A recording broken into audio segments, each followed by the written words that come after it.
আশা করি বন্ধু সব ভালো আছেন। যারা নতুন আছেন তাদের জন্য আজকে একটি মূল সহজ ভাষায় একটি ক্লাস দেব। সেটি হলো সহজভাবে আপনারা যারা নতুন কাজ শিখতে চান, পাওয়ার সেকশনের যে ভোল্টেজগুলো থাকলে আপনি বুঝবেন 100% আমাদের সেকেন্ডারিতে কোনো সমস্যা নাই। তাহলে সেকেন্ডারিতে সমস্যা আছে কিনা সেগুলো বোঝার জন্য আপনি কোন কোন টিপস ফলো করবেন সেই সহজ টিপসগুলো আপনাদের মাঝে দেবো। আশা করি ভিডিওটির সাথেই থাকবেন। চলুন ভিডিওটি শুরু করা যাক। পাওয়ার সেকশন যদি ঠিক থাকে, এখানে আমাদের 300 প্লাস ভোল্টেজ থাকতে হবে ফিল্টার ক্যাপাসিটারে। যদি 300 ভোল্টেজ যদি ঠিক থাকে, তারপর আমাদের দেখতে হবে এখানে আমাদের এই যে দেখেন অসিলেশন ভোল্টেজ, এখানে আমাদের চপারে 1 নম্বর পিনে অসিলেশন ভোল্টেজ আসছে কিনা। যদি চপারে অসিলেশন ভোল্টেজ আসে আর এখানে যদি পিসি বা অটো কাবলার যেটাই বলুন, এখানে যদি আমাদের ভোল্টেজ আসে তাহলেই কিন্তু আমরা সেকেন্ডারিতে ভোল্টেজ পাবো। এখন বিষয় হলো দেখেন এইটাকে বলে প্রথম মূল। আমাদের ভোল্টেজের যে প্রথম মূলটাই হলো পাওয়ার সেকশন। অনেক সময় যদি দেখেন এখানে আমাদের ভোল্টেজ যদি কম থাকে তাহলে প্রাইমারি থেকে সেকেন্ডারিতে অবশ্যই এটা সমস্যা দিবে। যারা নতুন আছেন বোঝেন না তাদের যদি এখানে দেখেন এই যে সেকেন্ডারিতে কোনো সমস্যা যদি আপনারা পান, তাহলে অবশ্যই আপনার পাওয়ার সাপ্লাইয়ের এই যে ফিল্টার ক্যাপাসিটার, অসিলেশন ভোল্টেজ এগুলো সব ঠিক আছে কিনা দেখেন। যদি আপনাদের পাওয়ার সেকশনের ভোল্টেজ ঠিক না থাকে তাহলে আপনাদের সেকেন্ডারিতে অবশ্যই সমস্যা হবে।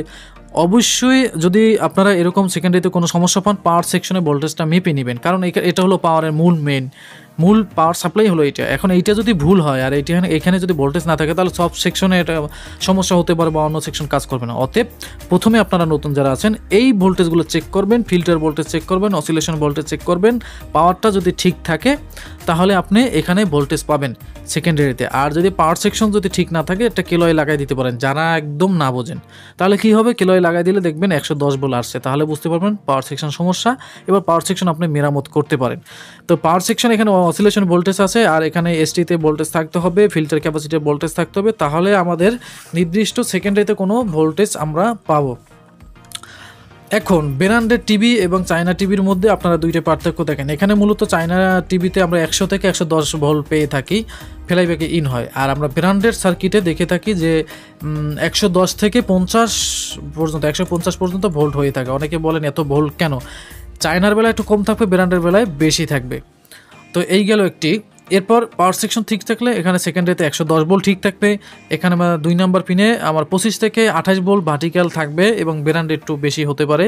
3 নম্বরে আমাদের এখানে স্ট্যান্ড বাই সেকশনে ভোল্টেজ থাকবে এবং 4 নম্বর পিনে আমাদের সাউন্ড সেকশনের যে কাজটা, সাউন্ড সেকশনে ভোল্টেজ থাকবে। এখানে আমার 12 থেকে 18 ভোল্ট পর্যন্ত সাউন্ড সেকশনে ভোল্টেজ থাকবে। এই ভোল্টেজগুলো যখনই ঠিক থাকবে, যখন আমাদের পাওয়ার সাপ্লাইটি সম্পূর্ণ ওকে থাকবে, তখনই সেকেন্ডারিতে এই ভোল্টেজগুলো ঠিক থাকবে। আশা করি বুঝতে পারছেন। অনেকেই বলে থাকেন পাওয়ার সেকশন না প্রাইমারি সেকশন, সেকেন্ডারি সেকশন, এটা আপনারা বোঝেন না। দেখেন আপনাদের যে সমস্যা হোক, পাওয়ার সেকশনে ভালো থাকলেও আপনার পাওয়ার সাপ্লাই দেখবেন। এবং যদি দেখেন এলইডি টিভির আপনারা সিটি টিভির যে এলইডিটা জ্বলছে কিন্তু পিকচার আসছে না, তাহলেও আপনি এই পাওয়ার সেকশনটা দেখবেন। যদি দেখেন যে সিস্টেম আইসিতে ভোল্টেজ কম, ভার্টিক্যালে ভোল্টেজ কম, অন্য জায়গায় ভোল্টেজ কম থাকলেই পাওয়ার সেকশনটা আগে দেখবেন, কারণ পাওয়ার সেকশনটাই হচ্ছে মূল। এটা যদি ভুল হয় তাহলে অন্য জায়গায় আপনার সমস্যা থাকবে। তাই অবশ্যই 4টা পিন, চপারের 4টা পিন যদি আপনি সুন্দরভাবে মেপে দেখতে পারেন তাহলে কিন্তু মোটামুটি আপনি সাকসেস। তাহলে বুঝে যাবেন পাওয়ার সেকশনের সমস্যা নাকি সেকেন্ডারিতে সমস্যা। এখানে 4টি পিনের ভোল্টেজ যদি ঠিক থাকে তাহলে 100% বুঝে নেবেন আপনার পাওয়ার সেকশন ঠিক। এখন আপনার ফিল্টার ক্যাপাসিটার এখানে যে এগুলো যদি আপনি না বোঝেন তাহলে সহজ আছে। 4টে পিনের ভোল্টেজ আপনি যদি দেখেন যে ঠিক থাকে, প্রথমে 110 এবং থাকবে যে আপনার 27 ভোল্ট 28 ভোল্ট ভার্টিক্যাল, এবং 3 নম্বর থাকবে আপনার 12 ভোল্ট 10 ভোল্ট এরকম থাকবে স্ট্যান্ড বাই যে রেগুলেটর সেকশন।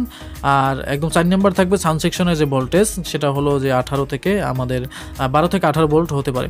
তো এই ভোল্টেজ ঠিক থাকলে 100% পাওয়ার সেকশন ঠিক। আশা করি বুঝতে পারছেন। যারা নতুন সহজভাবে আপনাদের বোঝানোর চেষ্টা করলাম।